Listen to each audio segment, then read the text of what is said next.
any more TV work until the end of that contract. Well, what do you make of it? To Vikki Ziegler, divorce attorney out of New York. Yeah, I think that Jon Gosselin worked before the TV world entered upon him, and he can probably work again, maybe not in the TV world if there is a non-compete clause with TLC. I think it's ridiculous. I think Kate Gosselin's team of lawyers are going to come out swinging. They're going to say that he's underemployed if he's not working and philandering with these other women that you just showed pictures of. I think that his argument... Now, wait, Vikki, don't get me wrong. What? I'm a former prosecutor. I'm not the church lady.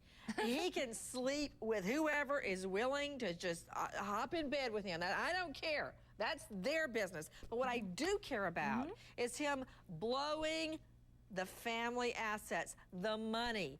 A $90 bottle of champagne? Well, that's... I mean, if some waiter would have handed me that menu, I'd drop it like it was a hot potato. $90 for one bottle of champagne? And that's just the tip of the iceberg. That's money out of those children's mouth. Yeah, I agree. I mean, he's absolutely being frivolous. But I think the point really is, if you're going to be with other women for weeks and weeks and not see your children, how do you think you could substantiate being the parent of primary residence? The argument doesn't work. That's the problem. And Vikki, what was the lawyer trying to say last night? And I'm not saying it's Anthony List's fault, because, as I said, he's got a pretty good reputation. But see, he's going off what Gosselin is telling him, Jon Gosselin is telling him, suggesting that Kate Gosselin has all the say-so about when and if he can see the children. I don't believe that.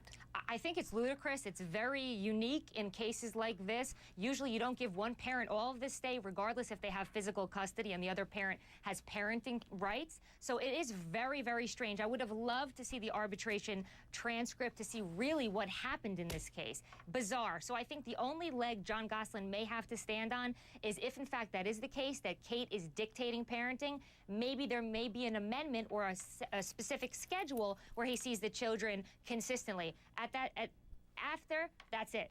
Nothing's going on. To Dr. Jeff Gardere, psychologist and author of Love Prescription. Speaking of Love Prescription, I'm not going to even ask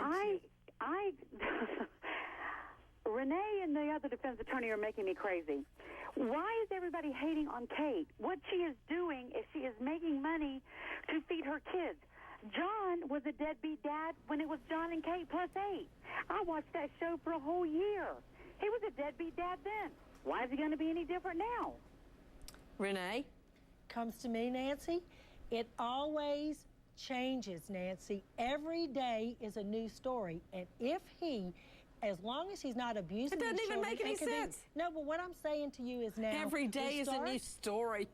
Nothing is chiseled in stone, Nancy, and you know that the situation I know. Like this.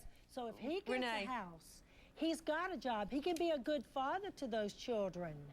And she would have to pay him. Ow. You're still talking. Renee, you keep going on and on about a house. He doesn't have money to buy a house. He doesn't have a job, and he's sleeping on his brother's sofa. He's not getting the children. Okay, we're taking your calls live. I think Peter Odom hit the nail on the head.